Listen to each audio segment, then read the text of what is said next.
Et maintenant, on va passer peut-être à un autre paysage. On va passer à un autre paysage avec Chaotique 747. Je peux vous poser une question? J'ai 1 million de questions à te poser. À mon tour, j'ai une question. Mais tout cela ne répond pas à ma deuxième question. Alors, je pose la question, Monsieur le Président, je pose la question, messieurs les jurés, je pose la question à tout le monde. Pourquoi me posez-vous toutes ces questions? Je sais que tu n'aimes pas les questions, l'Indien. Question à tout, André Berkoff. Ça te fatigue pas toujours de poser des questions tout le temps?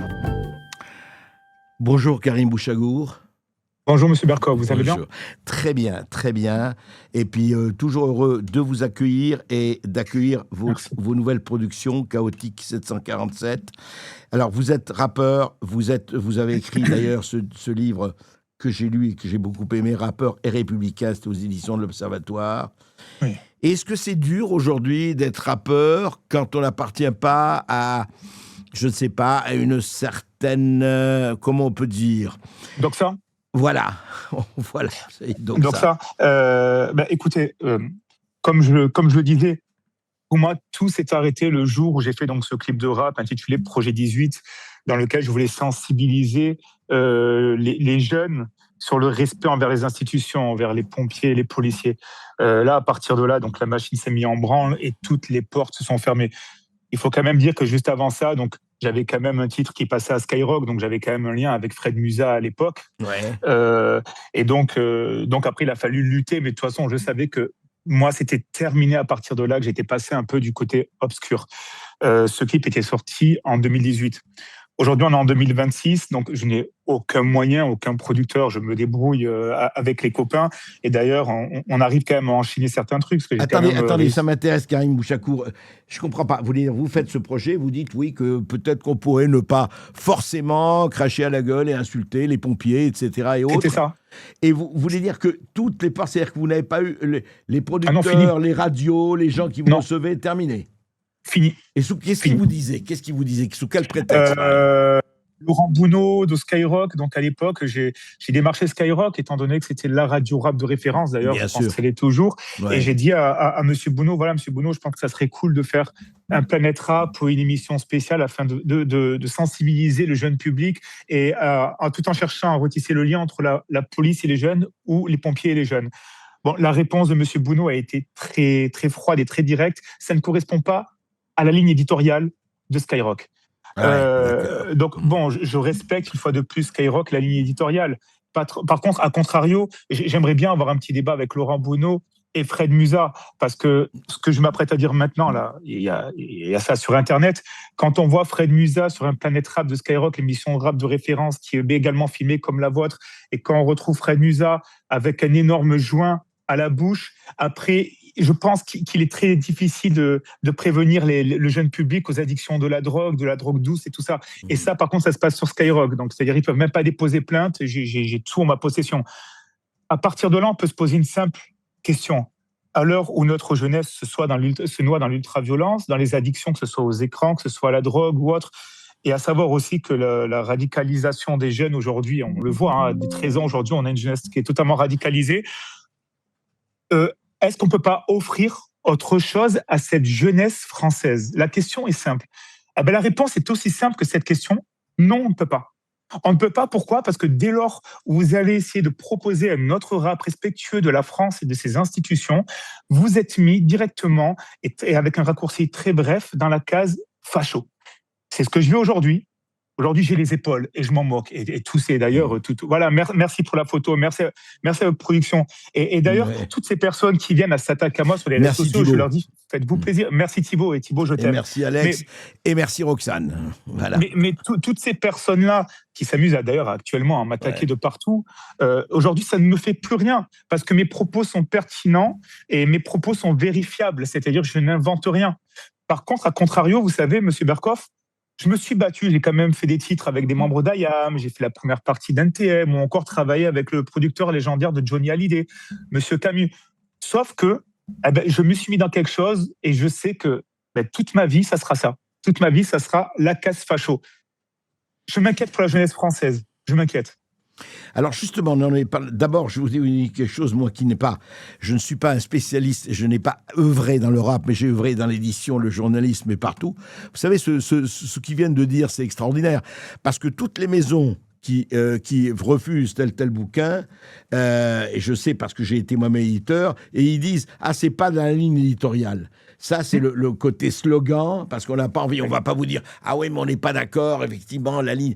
Mais quand vous dites, alors, chaotique, ça vaut le coup, parce qu'il faut creuser, on est effectivement au cœur de la chose. Alors, ça veut dire que si on dit que, écoutez, peut-être les pompiers, peut-être la République, peut-être que le drapeau, peut-être que cette histoire de France, elle n'est pas complètement à jeter à la poubelle, on est facho. C'est-à-dire, où commence l'étiquette facho? Est-ce que c'est à la droite de Jean-Luc Mélenchon? Non, à quel niveau? Moi, ça me frappe. Regardez, dans votre cas, c'est intéressant. Qu'est-ce que ça veut dire, la case facho? Mais de quel droit? Et qui juge? Et qui d'abord sait ce que c'est que le fascisme? Parce que déjà ça. Et deuxièmement, qui décide et qui fait « Ah oui, toi, t'es un facho ». Mais c'est n'importe quoi. Mais qui décide? Je suis désolé de l'annoncer comme ça, mais c'est la doxa qui est mise en place. Je veux dire, honnêtement, j'ai eu la chance de travailler avec pas mal de médias, dont le vôtre. J'ai travaillé avec BFM, avec CNews, et j'ai de très très bons rapports avec ces journalistes. Oui. France 2, France Télévisions, je suis là. À quel moment, en fin de compte, là, par exemple, donc il y a eu l'élection donc de Monsieur Bakayoko donc à Saint-Denis. Ça, d'ailleurs, j'aimerais y revenir dessus. Oui. Alors, avant toute chose, je respecte les institutions. Et respecter les institutions, c'est également respecter la démocratie. Donc, félicitations à vous, Monsieur le maire. Par contre, ce que je vois, c'est que directement, au lieu de vous occuper de vos administrés, parce qu'à savoir quand même que entre le narcotrafic sur vos terres et d'ailleurs entre les violences conjugales, parce qu'on peut le voir d'ailleurs, qui sont en nette progression sur vos terres, Monsieur le maire, vous ferez mieux quand même de vous occuper de vos administrés. Lorsque derrière, vous organisez une réunion contre le racisme. J'ai vu les images. Il y avait un seul drapeau français. Le reste, il n'y avait que des drapeaux de la Palestine. Vous cherchez à faire quoi? Vous nous parlez de tolérance, vous nous parlez de racisme. Mais je pense qu'à certains moments, est-ce que vous seriez prêt à parler du racisme anti-blanc et anti-français? Est-ce que vous seriez prêt à ça, à venir débattre avec moi? Parce que ce que vous faites, en fin de compte, c'est encore une manipulation qui vise à diviser les gens. Et vous savez, je vais aller beaucoup plus loin dans ma réflexion et je l'annonce maintenant sur Sud Radio. Saint-Denis et les autres villes qui ont été d'ailleurs gagnées par la LFI, moi je vous annonce un truc, c'est que ces villes-là ne pourront pas être reprises dans les années prochaines lors des différentes élections municipales. Et pire encore, à cette allure-là, ces petites villes, ces villes-là vont devenir des petits Molenbeek français. C'est-à-dire que du coup, à l'heure où la radicalisation est en train d'exploser au niveau du jeune public, je vous le garantis, je vous donne ma parole maintenant sur toutes les antennes, sur toutes les radios de France, que dans 5 à 7 ans, ces territoires deviendront des territoires anti-France et des petits Molenbeek. Voilà la vérité des choses. Territoire perdu de la République, comme disait un certain écrivain. Mais attendez, mais totalement. Mais pourquoi? Oui. Attendez, comment? Alors, ça m'intéresse parce que vous connaissez aussi bien que personne, mieux que personne, la situation. Comment ça se passe? Quelle est la mécanique qui fait que petit à petit, d'une manière ou d'une autre, comment dirais-je, on fait sécession et on dit non, on est en France et on n'est plus en France? Non, mais Monsieur Berkoff, dès lors, aujourd'hui, en France, où vous soulevez un drapeau français, où vous dites, moi, je suis très fier d'être français, et c'est terminé, vous n'avez plus le droit de dire ça en France, vous n'avez pas le droit de dire ça. Mais ce qui embête bien d'un côté les LFI, parce que moi, je demande d'avoir des débats avec les membres de la LFI à la télé ou autre, mais ces gens-là ne veulent pas débattre, parce qu'en fin de compte, je suis la pire des armes à leurs yeux. Je m'appelle Karim, je suis un rebeu d'origine algérienne, je suis très fier d'être français. Alors qu'est-ce qu'on me dit sur les réseaux sociaux? Waouh, c'est le Chalgoumi du rappeur français, tu ne sais pas rapper, tu es une merde et tu craches sur les tiens. Mais j'ai jamais craché sur mes origines algériennes, j'en suis très fier. Mais laissez-moi aussi le droit d'être fier d'être français.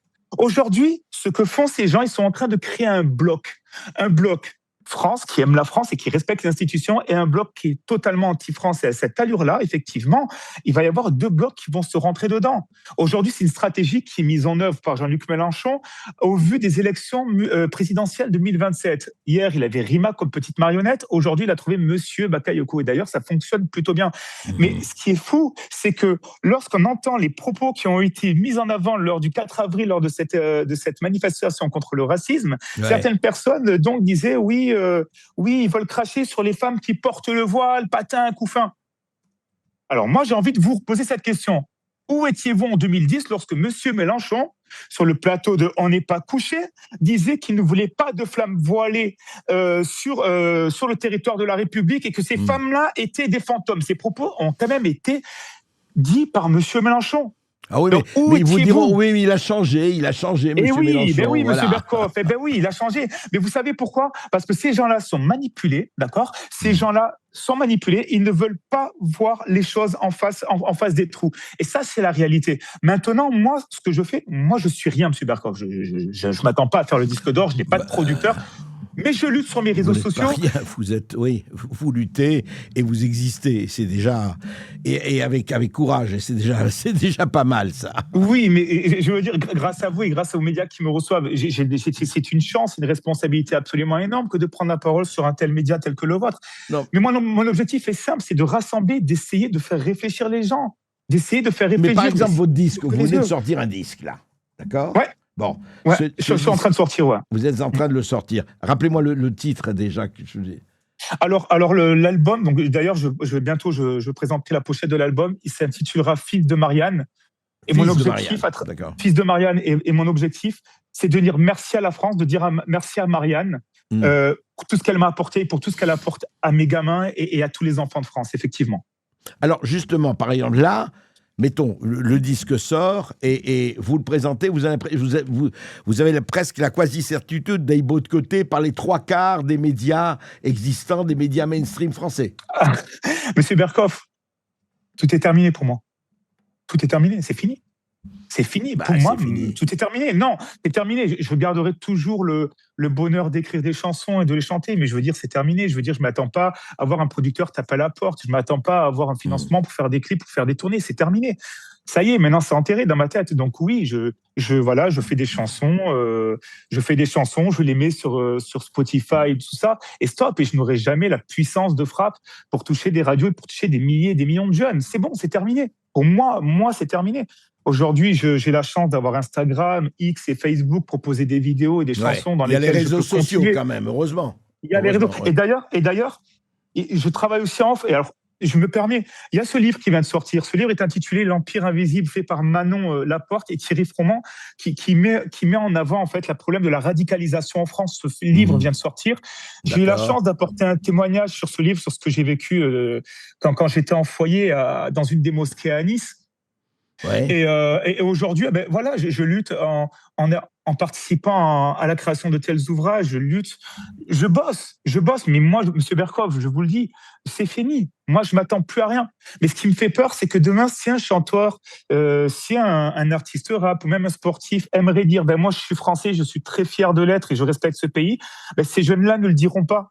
Parce que quelque part, ils diront, tiens, il y a un gars qui s'appelait Karim avant, qui était à Nice, un mec droit, ultra tolérant, qui s'est amusé un jour à dire ça, et ça a foutu sa carrière en l'air. Moi, je ne rêve plus, malheureusement. Je ne rêve plus. Non, ils ont brisé mon rêve. Mais ils ont brisé mon rêve artistique. Et par contre, juste un truc, ils briseront jamais l'amour que j'ai pour ce pays. Et je ne suis pas un traître. Je suis d'origine algérienne, j'aime mes origines. Je ne vois pas en quoi vous êtes. Mais comme l'Est, c'est aimer mon pays. Ouais. Oui, mais il vous suffit d'aller sur X, aller voir, par exemple, tous les messages que j'ai reçus encore sur X, mais les gens versent leur haine, versent leur venin. Pourquoi ? Parce que j'essaie d'ouvrir les yeux. Mais ce qu'on vit en France, c'est incroyable. C'est incroyable ce qu'on vit dans ce pays. C'est-à-dire qu'il y a une espèce de effectivement, vous savez, ça s'appelle une opération, une psyop, comme disent les Américains, une manipulation, une psyop. C'est-à-dire qu'on fait, mais vous savez, c'est vieux comme le monde, malheureusement. Aujourd'hui, c'est capillarisé, planétaire. C'est narratif. Ça veut dire que le réel n'existe pas. Ce qui existe, c'est le narratif. On vous dit, voilà, ça, c'est le narratif. Ça, c'est vrai. Et si vous n'êtes pas d'accord, si vous êtes un salaud, puisque moi, je suis le cœur du bien. Moi, je suis le cœur du bien. Mais voilà. Je vous dis, franchement, je vous aime, Monsieur Berkoff, mais c'est exactement ça. Parce que ce qui est quand même étrange, et ça, il faut le souligner, c'est que toutes ces personnes-là qui appellent à la pseudo-tolérance, toutes ces personnes-là qui appellent soi-disant à la liberté d'expression, mais j'ai envie de leur dire les yeux dans les yeux, les cocos, la liberté d'expression, non, c'est une dictature que vous imposez parce que dès lors où on ne va pas dans votre sens, directement, vous sortez la case « Ouh là là, c'est un facho »,« Ouh là là, c'est un facho », non. Non, voilà, moi je suis quelqu'un de tolérant autour de moi, j'ai mes potes, j'ai des potes juifs, musulmans, catholiques, j'ai des potes gays ou tout ce que vous voulez, et moi je suis dans l'humain, dans la tolérance, c'est ça la tolérance, c'est accepter l'humain comme il est, et même s'il n'a pas les mêmes ADN, politique que moi ou autre, c'est pouvoir débattre et à la fin se faire une bise, se serrer la main et s'offrir une bonne petite bière. Ça s'appelle la tolérance. Mais vous n'êtes pas dans la tolérance. Vous êtes en train de nous imposer une dictature. Et les mecs comme moi, ben moi je vous le dis, je sais très bien que tôt ou tard, il va m'arriver un truc. C'est forcé parce que ces gens-là sont très dangereux.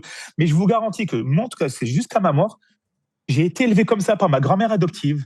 J'ai reçu une éducation formidable, la même que j'essaie d'offrir à mes enfants. Il y a tous les gamins que je peux rencontrer autour de moi, sur le plan du travail ou sur le plan artistique. Et je continuerai parce que si on veut lutter efficacement contre cette problématique et cette mise en avant de cette pseudo-doxa, cette pseudo-dictature, tout passera uniquement par l'éducation de la future génération. Absolument tout. Il est là. Le secret est là. Le secret est là. Et c'est pour ça que j'en appelle à tous les parents de France. S'il vous plaît, éduquez vos enfants avec l'amour de ce pays, avec l'amour de ce pays, l'amour du drapeau. Vous n'êtes pas des fachos en faisant ça. Ce pays nous a tout offert. Trouvez-moi un pays au monde qui vous offre tout. Trouvez-moi un pays qui ne laisse personne sur le bord du côté. Parce que tous ces gens-là qui hurlent au racisme, mais que je sache, avec mes respects, Marianne ne met pas un calibre sur la tempe de quelqu'un pour rester dans ce pays. Vous êtes libre de voyager, vous êtes libre. Vous pouvez aller en Espagne, en Italie, vous pouvez aller partout. Ouais. Mais vous, à contrario, vous crachez sur ce pays, mais vous y restez. Alors, soit vous allez au bout de vos convictions, voilà, et vous nous laissez vivre tranquillement en France, et vous nous laissez développer ces messages de réellement de vivre ensemble, ou sinon, partez. Parce que ce que vous faites, je vous le dis, c'est très grave, et tôt ou tard dans ce pays, 2 blocs vont se rentrer dedans. 2 blocs vont se rentrer dedans et c'est absolument tout ce qu'il faut éviter pour les futures générations. Oui, vous savez, on parlait, il y a un certain maire d'un certain Lyon, on parlait de face à face et de côte à côte. Et maintenant, vous parlez de face à face. Et effectivement, c'était l'ancien maire de Lyon, d'ailleurs, qui avait dit ça sur le Gérard Collomb. Voilà, et d'ailleurs, ce monsieur, le jour où il a tenu ses propos, je me souviens, j'étais devant la télé, et il avait raison lorsqu'il parlait comme quoi les quartiers appartenaient aux narcos. On ne va pas revenir sur tout ça, on sait très bien ce qui se passe. Dès lors, on ne fermera pas les frontières en France, on verra toujours arriver ces tonnes de drogue et ces armes de guerre issues des Balkans qui tuent nos gamins, qui tuent tout le monde dans la rue. Maintenant, j'aimerais encore continuer à parler, parce que moi, j'aimerais parler de la liberté d'expression. Voilà, ouais. La liberté d'expression, c'est tout accepté. Par contre, quand je vois encore une fois M. Bakayoko, élu maire de Saint-Denis, d'ailleurs que je salue, une fois de plus, mais monsieur, vous êtes qui pour demander la fermeture de la chaîne de télé CNews ? Si vous n'aimez pas CNews, monsieur, eh bien vous passez à une autre chaîne. Bah bien sûr, vous fermez le bouton. Parce que ce que vous faites, monsieur, je vous le dis, après vous pouvez aller porter plainte où vous voulez, il n'y a pas de souci, je viendrai vous voir avec mes avocats. Mais monsieur, c'est du fascisme. C'est du fascisme, il est là le fascisme. Donc le 4 avril, vous êtes capable de nous faire une manifestation contre le racisme, mais monsieur, vous représentez tout ce qui est le fascisme. Non, on ne fermera pas CNews. Mais est-ce que vous avez remarqué, juste, on en a parlé un peu plus tôt, Karim Bouchagour, dans cette émission, vous avez remarqué que les mêmes qui vous traitent de fachos et autres, la gauche, je parle de la gauche, soi-disant officielle, se font actuellement huer. Vous avez vu Ali Douara, le maire de la Courneuve, il a dit SOS racisme, PS, ça suffit, dégagez. Eh oui, mais monsieur Berkoff, je suis désolé de vous dire à votre antenne et j'espère vraiment que cette vidéo sera partagée. Mais moi, j'ai envie de vous dire un truc, parce que je sais pas, mais à un certain moment, il va falloir changer les choses en France. Je m'explique.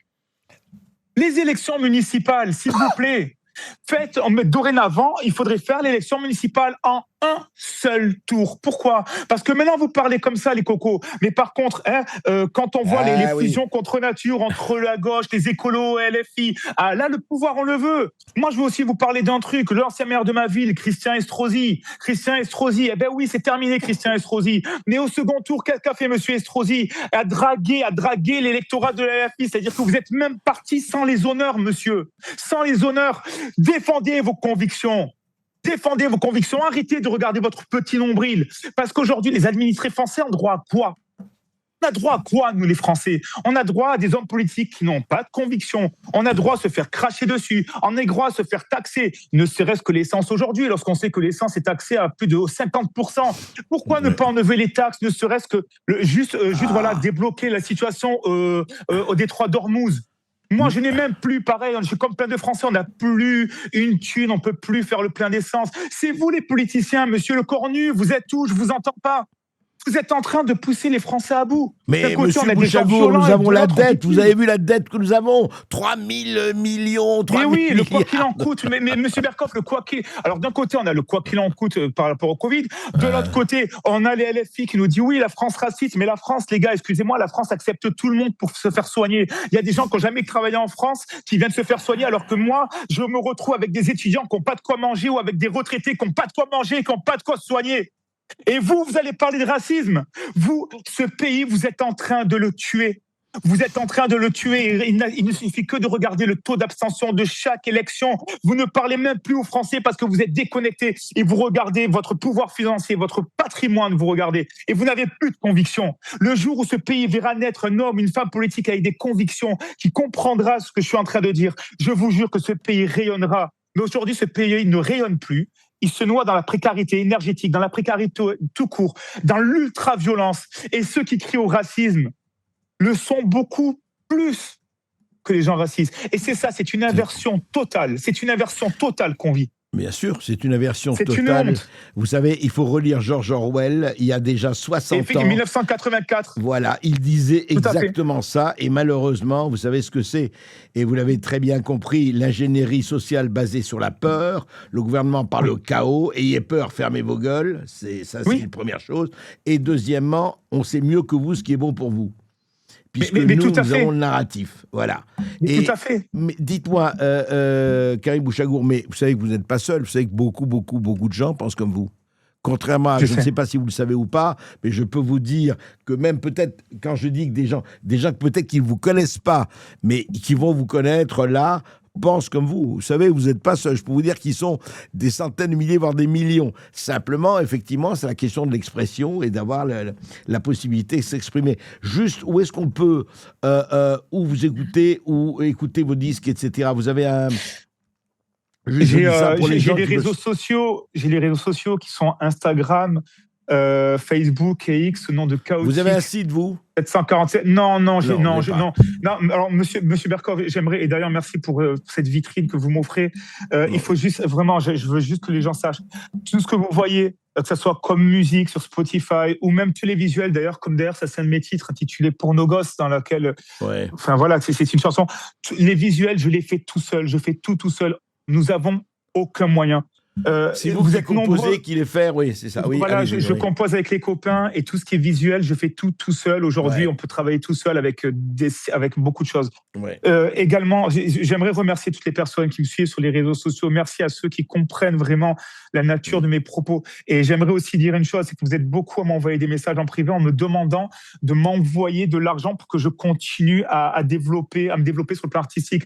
Et la réponse que je vous dis en privé aujourd'hui, j'ai la chance de le dire de vive voix sur un média tel que le vôtre. Je ne veux pas de votre argent. Je préfère galérer à faire mes petites chansons, galérer dans mon coin. Et même si je touche un seul gamin, ça sera toujours un gamin dans lequel je pourrais peut-être sensibiliser. Mais cet argent-là, vous travaillez dur pour l'avoir, cet argent, et la vie est très difficile en France. Je veux que cet argent-là soit bénéfique pour votre famille. Il y a des gens en France qui ne mangent pas de viande, qui ne mangent pas de poisson. Il y a des gamins qui ne font pas d'activité. C'est votre argent. Gardez votre argent pour vos familles. Nous, avec un rien, on arrive à faire de la musique. Et ça, c'est quelque chose que je tiens à dire à tout le monde. Chaotique, donc K-A-O-T-I-K 47. 747, pardon. 747. Dites-moi, vous n'êtes pas tenté, vous n'avez jamais été tenté, après tout, d'entrer en politique ou de faire de la politique autrement? On peut peut-être faire de la politique autrement. Alors, vous savez, avant les élections municipales sur la Côte d'Azur, j'ai eu la chance d'interviewer tous les hommes politiques. D'ailleurs, je les salue, Monsieur Ciotti, Madame Masson, Monsieur... Bref, j'ai beaucoup apprécié interviewer ces gens-là parce que je voulais voir le côté humain de tous ces grands hommes et femmes politiques. Aujourd'hui, beaucoup de choses me plaisent. C'est vrai que j'aimerais même peut-être un jour avoir la chance de travailler, peut-être même à vos côtés, M. Berkoff, aux côtés d'ailleurs de CNews. Pourquoi pas? Parce que non, CNews, moi, je les aime beaucoup. Moi, si demain CNews me propose un poste de chroniqueur ou d'avoir une émission, je serais ravi d'y travailler. Et la politique aussi me branche beaucoup parce que je trouve qu'aujourd'hui, la politique ne parle pas assez à la jeunesse. Et d'un autre côté, c'est bien la force de Jean-Luc Mélenchon. Et cet homme-là est très intelligent. C'est peut-être un des hommes politiques les plus intelligents. Il a compris les codes de la jeunesse. Il s'en sert grâce à Louis Boyard, grâce à Monsieur Delogu, Rima Hassan. Et je pense qu'il serait temps aussi que certains partis de droite comprennent bien que peut-être un petit Karim habillé avec une casquette parle peut-être beaucoup plus que certains hommes politiques à tous ces jeunes-là. Il va falloir réveiller les consciences dans ce pays. Il est possible de faire les choses bien. Il est possible de créer un nouvel avenir. Mais entre le journalisme et la politique, bien évidemment que c'est quelque chose qui me plairait beaucoup plus que de servir mon pays. Oui, ça me plairait beaucoup. Aujourd'hui, je sers mon pays grâce à de l'art, grâce à de la musique. À côté, je suis chargé de prévention. Je lutte contre l'addiction, contre le harcèlement auprès des jeunes. D'ailleurs, là, je suis dans une salle de collège aujourd'hui. Je sers mon pays comme ça, mais si demain, je peux le servir autrement, je le ferai. Écoutez, il n'y a pas de raison. En tout cas, effectivement, on vous a écouté. Je crois que beaucoup de gens vous ont écouté avec beaucoup de plaisir, et ce n'est pas la première fois. Et ce ne sera pas la dernière fois qu'on reparlera ensemble, ça c'est sûr. Chaotique. Monsieur Berkoff, je vous embrasse très fort. Merci à Sud Radio, et j'embrasse aussi tous vos auditeurs. Merci à vous tous. Merci. Alors, on n'est pas sur Sud Radio, on est sur Toxin, je rappelle, et Toxin. Sur la chaîne Berkoff sur le vif. Voilà. Mais c'est normal, j'y étais.